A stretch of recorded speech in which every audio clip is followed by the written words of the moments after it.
Alright, y'all, I'm gonna show you how to make some delicious salmon. Let's go. Go ahead on and put some cherry tomatoes, y'all, all around the salmon. Alright, y'all, so right now go ahead on and preheat your oven to 425 degrees. Take some olive oil and just go ahead on and sprinkle it over the fish and your tomatoes.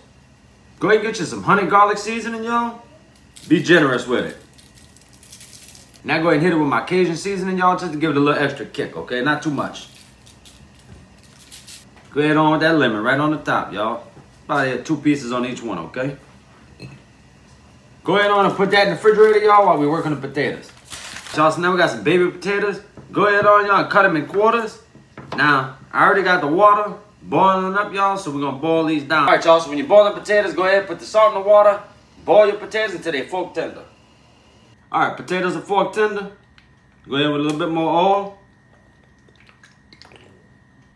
Go ahead with a little bit of butter. You ain't gotta get crazy. That honey garlic again.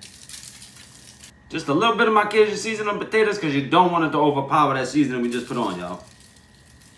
Top it off with some thyme, y'all.